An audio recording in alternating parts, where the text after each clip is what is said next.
Oh, I took your tear collectors. You met with us. All right, Montgomery, everyone.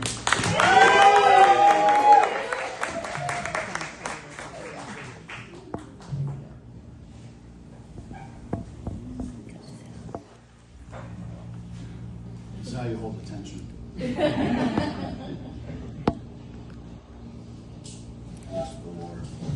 Good evening. Y'all terrified? I was like, I'm not gonna cry. Maybe I'll cry at the end. Maybe I'll cry during. And then of course, Jill just fucking knocks me out. I'm like, so excuse me. You ever seen a grown man cry? Yeah. If you haven't, you're about to. We love it. So this is a TEDx talk, right? It's not a TED talk because it's not high profile, it's not curated, nor am I a renowned global expert, although my voice is nice and big now. So we're talking about overcoming trauma, the human element. Processing trauma, IRL. What's that mean in real life? OMG, oh my God. Annoying, right? Like this is not a joke.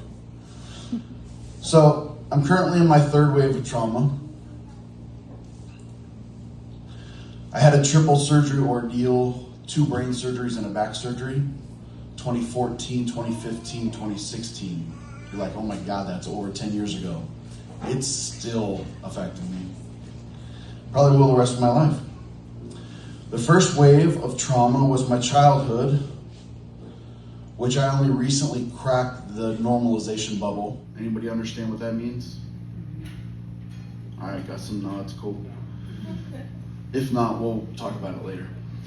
Second wave of trauma was my adult experiences before the surgeries. So, rowing, my first year of college, that was very traumatic. I had a coach that pitted us all against each other in a sport where you're supposed to be working as a team. Herniated disc in my back within the first few months, didn't get to row the whole season, kind of ruined my whole athletic career. Confrontation / encounter groups. Ever heard of Esalen Institute? Yeah. Ever heard of encounter groups? Yeah. Oh yeah. So having like process meetings with the kitchen, which is the biggest department at Esalen. So you have 20, 22 people in a room together. Everybody's processing their SHIT. And like, for some reason, you know, you can have like 10 people attacking you for the way you speak or the way you feel. It's intense. The swim at Esalen. So March 1st, 1999, I decided to go swimming in the ocean. I'd done this many times. That particular day, there was like 6 to 8 foot waves. It's a rocky cove. Water was like 49 degrees. I got out past the waves fine, but I couldn't get in. I was a lifeguard. I was a water polo player, swimmer. Grew up at the beach. I was totally fine. Coast Guard helicopter dropped a basket. I had a full death experience in the water with hypothermia, and a CHP officer put on a wetsuit and put me in the basket. Grad school. Anybody been to grad school? It's like undergrad, but just more intense. That was a traumatic experience for me. I took a student-run social justice class, and I was only one of 2 white boys in the class. And basically everything about my experience or my perspective was unwelcome, even though I grew up in a gnarlier circumstance than pretty much everyone else in that group. And then mental health holds for suicide. Anybody spent 72 hours in a mental health hold? Right here, baby.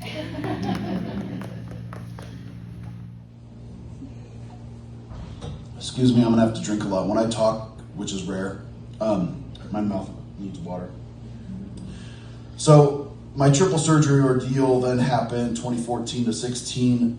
There were all the elements in that experience. There was the physical, there was the mental, there was the emotional, there was the psychological, there was the spiritual, right? Brain surgeries are like near-death experiences. You're like, I don't know how I'm gonna come out of this, if I'm even gonna come out of this.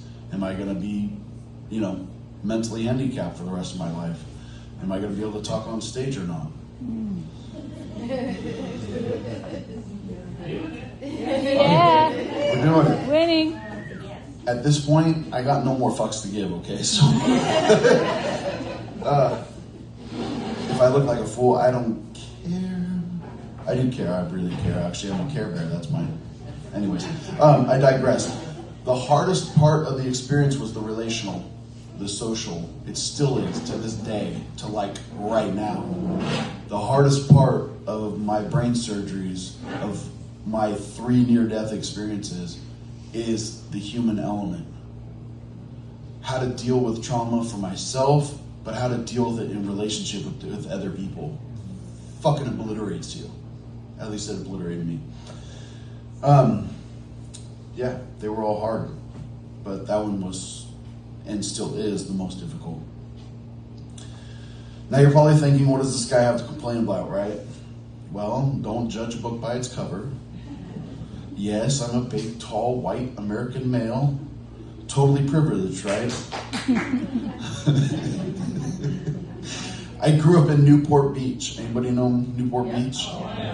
Balboa Peninsula. Beach on one side, bay on the other. Primo, right? I was also the youngest of a street gang. Anybody been in a street gang when they were a kid? Yeah. Alvarado Street Locals, ASL. Most of them have it tattooed in their arms. I got mine burned with a lighter, didn't get the full tattoo, because I was the youngest one to get out of it. I was the youngest one of the group, and the first one to get out when I was 15, and I got hell to pay for that. I didn't get jumped in and out, okay? This wasn't a Latino gang. It was a bunch of disaffected white youth with no dads. But we got into all kinds of crazy shit. So, the cliffhanger. Existential crisis. Anybody have an existential crisis? Come on, raise your hands, people. All right, a few of you. Anybody been skydiving? Scary, right? When you can't figure out your own, we all avoid death as much as possible. We don't want to talk about it. We don't want to think about it. But when it comes into your psyche, when it slams you in the face, and then you can't ignore it anymore, it really jams up the works. So forgive me, this is a little messy. I am performing this while currently in an existential crisis. This is what it looks like. I'm fine, baby. I'm so fine right now. Yes, I've been called a drama queen and king, depending on your preference. Yes, I am intense. The way that I've always been described is weird and intense. I didn't act weird, I didn't dress weird, I didn't do weird things. And come to find out, it was just my energy, man. You're so intense. I'm like, dude, I've talked to you for 3 minutes. What the fuck are you talking about? Shawna even said in translation, bring the plutonium tonight. That was my word, okay? But you know what I mean. Anyways, Wrecking Ball, Miley Cyrus, anybody? Yeah. I heard that song and I was like, oh my God, I want to sing that song right now. I'm sorry I failed you. I've failed everyone. I've failed myself. I've failed my potential.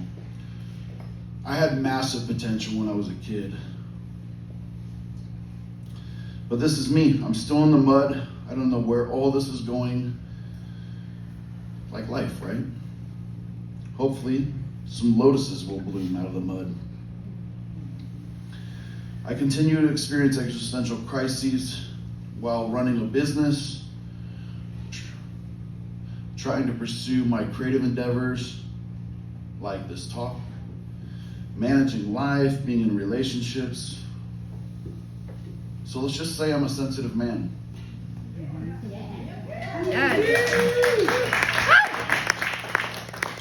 Because of my ability to communicate my inherent wisdom, confirmed by a psychic,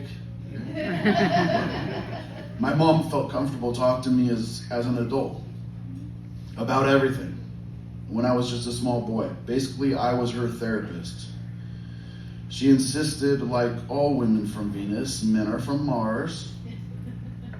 Really? Come on. They're not communicative, they're not emotionally intelligent, they're not sensitive nor vulnerable. So I was determined to flip the script, right? Unfortunately, I am still rarely appreciated as an emotionally intelligent and sensitive man. Rather, it is usually a topic of complaint. You're too much. You're too sensitive. You're too emotional. Yes, I am. The path of the wounded healer. My first astrology reading was when I was 19 years old by a friend of my mom's. He basically said, you're effed in this life. Kid. You have to add the kid in there. I have Jupiter on my ascendant with Chiron on the other side, all in Aries. So basically, if you don't know astrology, I do astrology, so. I'm a big wounded healer. Chiron, the wounded healer. Plus I have multiple yods in my chart. The fated finger of God. It's like things happen to me I have no control over, and it's not often fun. But this gives me Phoenix energy. I'm a Scorpio. Scorpion, Eagle, Phoenix, we get 3 signs because we're that complex. But in preparing for this talk, had a meeting with Shawna, which was profound, and I'll cry about that later. She was like, yeah, Phoenix medicine. It's not just one time. It's multiple near-death experiences. You don't just get one, dude, you get many. And she also said, apparently I still have big work to do because I'm fucking here.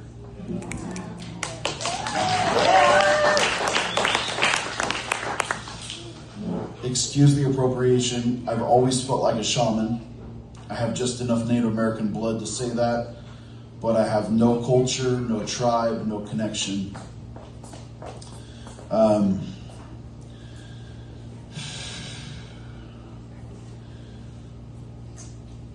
I transmuted an incredible amount of trauma as a kid, as a self-actualized 14-year-old who took responsibility for my life. You know the self-help books that tell you to take responsibility for your emotions, your thoughts, your actions? I did that at 14. And I confronted adults about it. It didn't save me. I'm still in my dojo. There's still things I'm alchemizing. I read The Alchemist when I was 14 too. But what have I distilled through all this trauma? The power of healing. I saw a neuropsychologist after my brain surgeries, basically for him to test me out to see how disabled I was. And he diagnosed me as extremely high functioning. like above average high functioning. And he was like, how that, yeah. So advantages and disadvantages. I am still extremely high functioning. Nobody I talk to would ever guess that I've had brain surgeries until they felt the scars in my head. But I deal with the ramifications of it every day, and it's difficult. I'm still healing after 11 plus years since that first surgery. How are we doing on time? My talk is 3 more minutes. 4 more. Yeah. 24. Cap it at 5 more. Oh shit. So I'm gonna go really fast.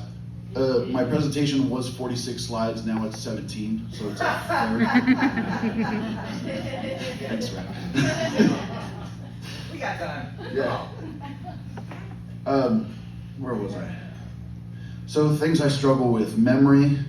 I had like the best memory of any person I had ever met. I could memorize 50 things and take a test on it right there. You know, short-term memory is known as 7 plus or minus 2 chunks of information. I was like, that's bullshit. I'm gonna fucking stomp on that statistic. Now I have no short-term memory. Well, it's gotten better. I have anxiety. I have stimulus overload. I have problems with emotional regulation. I have massive depression, suicidal ideation, exhaustion, mental fatigue. The list goes on. But I'm fine. Life is full of trauma, right? I know I'm not the only one. As I was told yesterday, you're not alone. Most people have had difficult times. I was told that my situation is no different than everyone or most people. And I was like, have they had 3 near-death experiences, including 2 brain surgeries? Complex PTSD? I hope not. I hope you all aren't walking around with that shit, because it ain't fun. So, this is my win.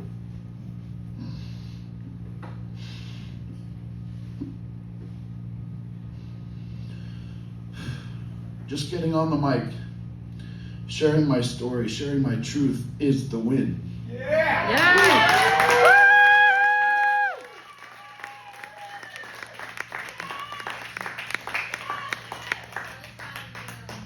But remember, I'm having an existential crisis. So attack me. No. Freak out. How does this make you feel? Catharsis is the powerful therapeutic release of repressed or pent-up emotions, acting as a purge that alleviates psychological distress, reduces trauma-related symptoms, and restores emotional balance. By facilitating the expression of fear, anger, or sorrow through art, speech, physical release. Oh, really? I was gonna do a hand motion, but you know, save it.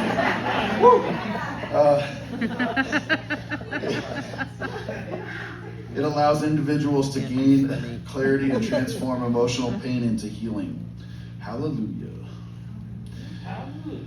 This is the power of catharsis, written by Aristotle in Poetics 335 BCE.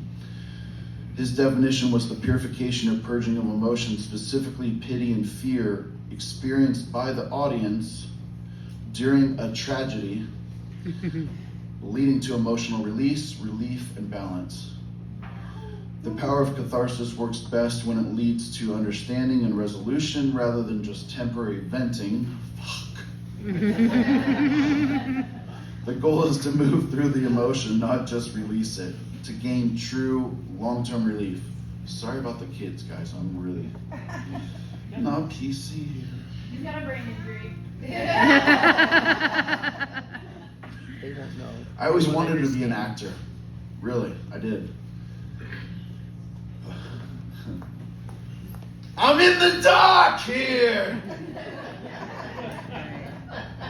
Alright, some of you. You Al got it. Pacino, right? Scent of a Woman, his suicide scene.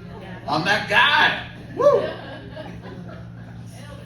My book, I'm still writing my first book, which I started after my brain surgery in October of 2014. Holy shit, that was a long time ago. I created a Word doc outline with just bullet points of things that I wanted to talk about in my book if I ever wrote it, so I wouldn't forget if I was brain damaged after the surgery. I'm still using that outline and filling in content. It's up to, I don't know, 150 something pages. But I continue to have series of experiences of traumatic events, namely relationship failures. I might already be done with my book and celebrating the publishing of that instead of giving a talk and about not having yet finished it. This is way too long.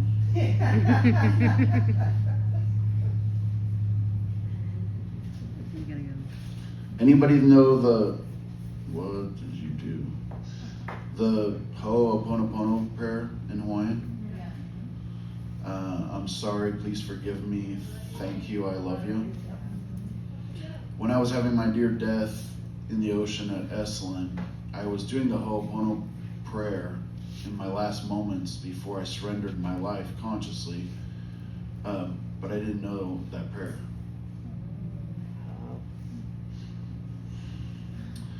Since April 9th, I've had 5 epiphanies. I've written them down. I want to make a book or something. Because even after brain surgeries, I have epiphanies. Healing work, that's what I do now. Now I'm a massage therapist. That's amazing. I got mitts. So if you know someone going through a hard time, just be there and listen to them.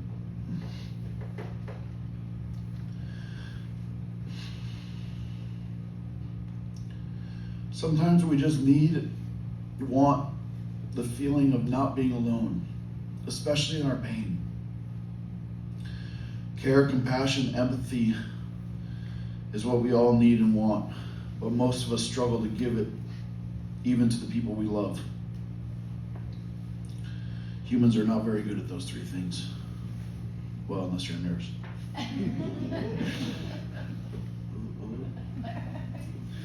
So I got skills that I'll share with you later, and I'm not done. I got big dreams, they're still there. I want to create a network of epicenters, transformational communities that, do all that kind of stuff. All right.